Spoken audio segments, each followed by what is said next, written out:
নাজিৰাত জুবিন ফেন্স ক্লাবৰ উদ্যোগত আৰু বিভিন্ন দল সংগঠন অনুষ্ঠান প্ৰতিষ্ঠান তথা ৰাইজৰ সহযোগত জুবিন গাৰ্গলৈ ৰাজহুৱা শ্ৰদ্ধাঞ্জলি।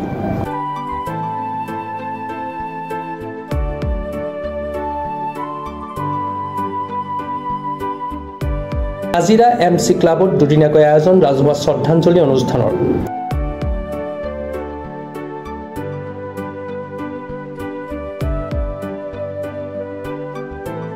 কালি পুৱাৰে পৰা আয়োজিত অনুষ্ঠানত গণশিল্পী জুবিন গাৰ্গৰ প্ৰতিচ্ছবিৰ সন্মুখত বন্তি প্ৰজ্বলন, মৌন সমদলৰ সমান্তৰালকৈ শিল্পীজনৰ সমাধিক্ষেত্ৰৰ ভূমি, প্ৰতিকৃতি অস্থায়ী সংস্থাপন আৰু ৰাজহুৱা শ্ৰদ্ধাঞ্জলি জ্ঞাপন কৰা হয়।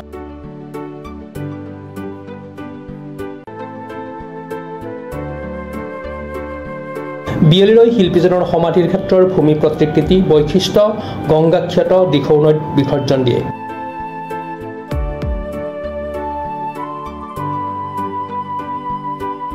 ফেন ক্লাব নাজিৰাৰ সহযোগত আমি দুদিনীয়াকৈ জুবিন গাৰ্গৰ ৰাজহুৱা শ্ৰদ্ধাঞ্জলি অনুষ্ঠান আয়োজন কৰিছিলোঁ নাজিৰাৰ বিভিন্ন দল প্ৰতিষ্ঠানৰ সহযোগত।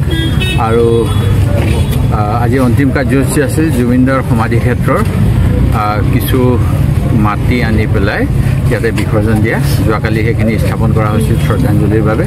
আৰু দিনত ধন্য নাম, সন্ধ্যা সময়ত জুবিন প্ৰেমীসকলৰ দ্বাৰা তেখেতৰ গীতৰ অনুষ্ঠান, আজি ৰাতিপুৱা পুনৰ আমাৰ নাম কীৰ্তন আৰু তাৰপিছত আমি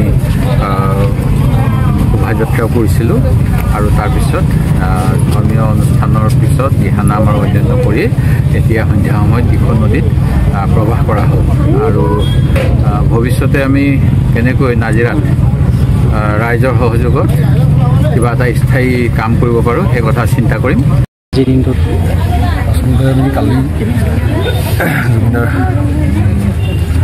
সমাধিৰ যি প্ৰতিকৃতি নাজিৰালৈ লৈ আহিছিলোঁ, কালিৰ পৰা আজিৰ দিনটো আমি তাতে ৰাখিলোঁ।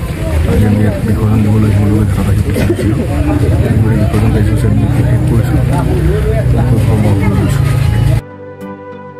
নাজিৰাৰ পৰা জুলফিকাৰ আলী ৰিপৰ্ট, প্ৰাতঃ টাইম ডিজিটেল।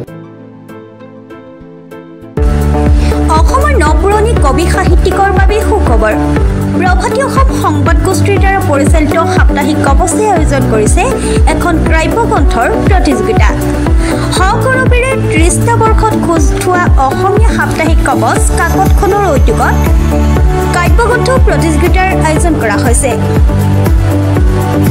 ২০২২ চনৰ পৰা বৰ্তমানলৈ প্ৰকাশিত অসমীয়া কাব্যগ্ৰন্থ দুকপিৰ লগতে লেখকৰ সম্পূৰ্ণ নাম ঠিকনা সখীয়াকৈ লিখি অহা ৩০টা মেম্বৰৰ ভিতৰত তলত দিয়া ঠিকনা ডাকযোগে পঠাব পাৰিব। আমাৰ ঠিকনা সাপ্তাহিক কবচ, প্ৰভাতী অসম সংবাদ গোষ্ঠী, বিজয়নগৰ ডাকঘৰৰ সমীপত, কলিতা মাৰ্কেট, ৩য় মহলা, জিলা কামৰূপ অসম ৭৮১১২২।